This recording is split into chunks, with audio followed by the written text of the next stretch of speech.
Hey, happy day 73 of the BP Challenge. Sharon Horne-Ellstrom here, also known as Pajama Grandma, in my cozy pajamas with my snuggly little blanket. Being all about comfort today. You get what you expect. I love this expression. I used to hate this expression. I actually credit this expression or this saying with my divorce, part of my divorce, not the whole thing, but if I wanted to pick a fight with my ex-husband, all I would have to say is in the conversation somewhere, well, you get what you expect, or you get what you expect, because he hates that expression. He absolutely hates it because he doesn't believe that he has control over what happens in his life.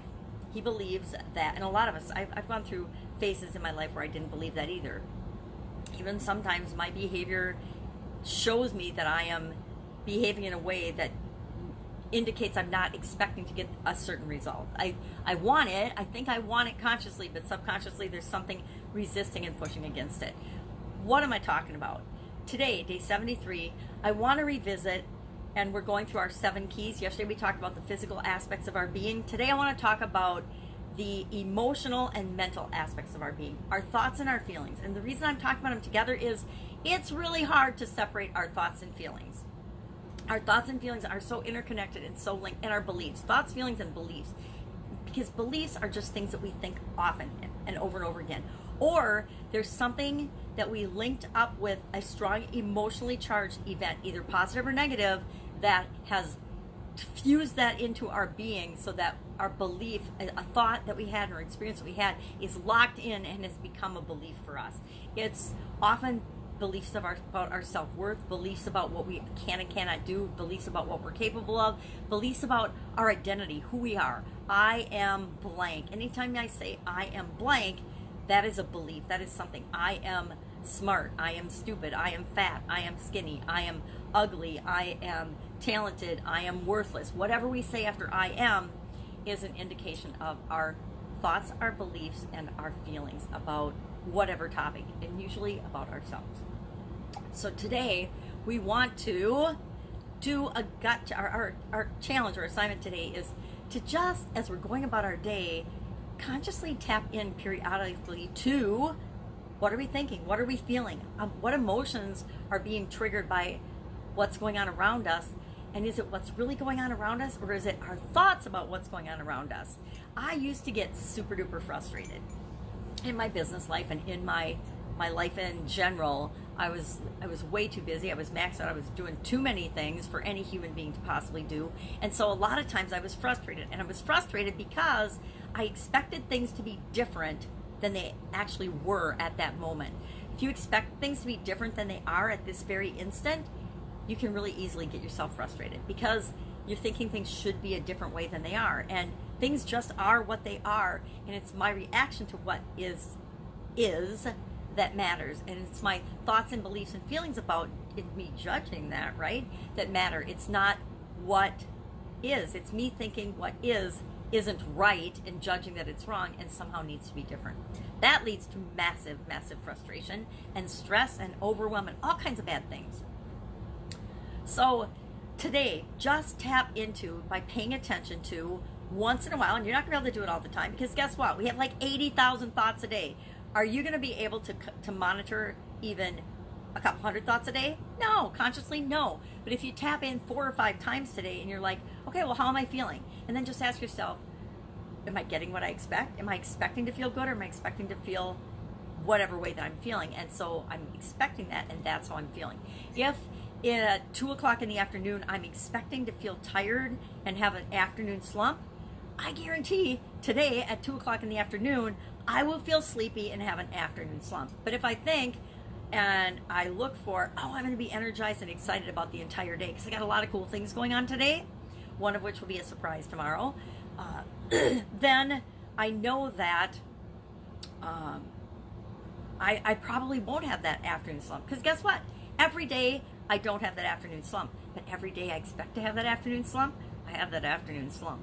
So we can get what we expect by choosing the thoughts, choosing the things we think about, choosing how we feel about things. Guess what? Stuff happens to us all the time. Good stuff, bad stuff, but really the things that happen, they're just neutral. It's the meaning that we give to them that causes our emotions, causes our feelings and how we feel about it. And guess what? We get to choose those. We get to decide how we're going to feel about something.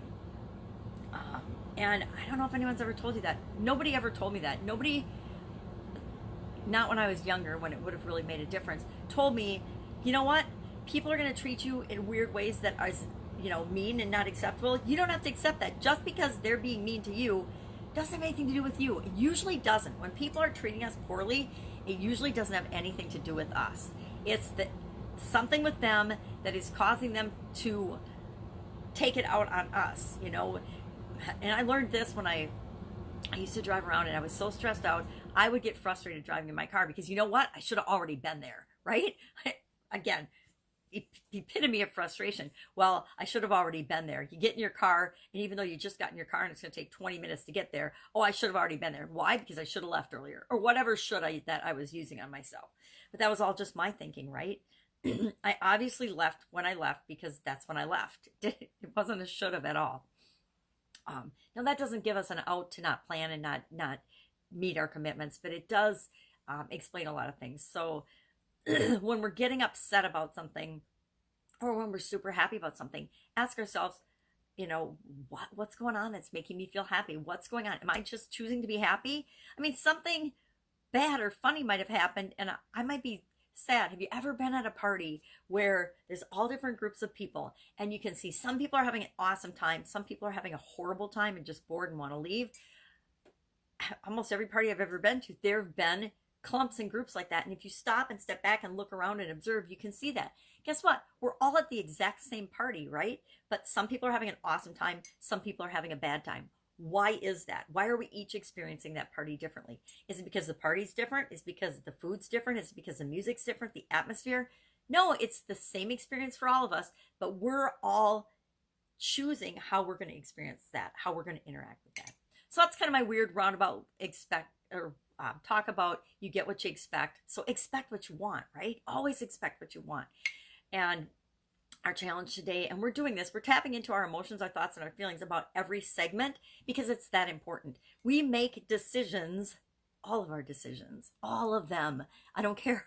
You can pretend you don't, but we all do. Every human being on the planet does this. We all make our decisions based on emotion, and then we back them up with logic, and then we justify why we made that decision and why it was so smart. Everything we do, absolutely everything we do, is based on emotion first, logic and reason second. Everything. It's how we're wired. It's how our brains work. You can study this. Don't take my word for it. Study it, look it up, Google it, and find out. But that is exactly true. So that's why we talk about emotions every single segment. That's why every time you're faced with a challenge or a dilemma or a decision, you want to tap into and say, okay, what am I thinking and what am I feeling about this? And then the why may or may not be important or where it came from. It's just, it is what it is. If I'm feeling anxious and upset about something, I might not know why exactly, but I know I'm feeling anxious and upset about it. So I'm probably not going to do anything more to make me feel anxious or upset about it. If I have to make a decision, say I have a choice between 3 alternatives and one makes me feel awesome, one makes me feel neutral, but sounds like on paper it's the best decision. And one makes me feel a little bit off or anxious. Guess what? I'm going with number 1. I'm going with the one that feels the best and feels right. Even though the second one might look the best on paper, but it just is, or especially the one that gives me a gut check feeling that isn't right. I'm definitely not going with those 2. I'm going with the one that gives me the best intuitive feeling in addition to the facts and the getting what I expect. And I know that will give me the best outcome. That doesn't mean we always make the right decisions. Absolutely not. That's how we learn. That's how we learn to listen to our thoughts, listen to our feelings, listen to our gut, and make decisions based on not just what's in our head, but what's in our heart and in our intuition as well. Have an amazing day. If I can help you in any way, if you're struggling with anything in the challenge, hit me up in the comments below or on Voxer. VOXER is a walkie-talkie app on our cell phones, and I'm Pajama Grandma on there. There's no other Pajama Grandma on there, so you can find me and you just sign up for free, push the button, and ask me a question, and I'll answer. That's it. Have an awesome day, and I will, of course, be with you tomorrow. Tap into you. Just pay attention. Tap into means just consciously pay attention to your emotions and your thoughts today. When something comes up that's either super duper good or super duper bad, ask yourself, what am I feeling? What am I thinking about this? And is that contributing to what I'm thinking and what I'm feeling about this and to what I'm experiencing? All right, catch you tomorrow.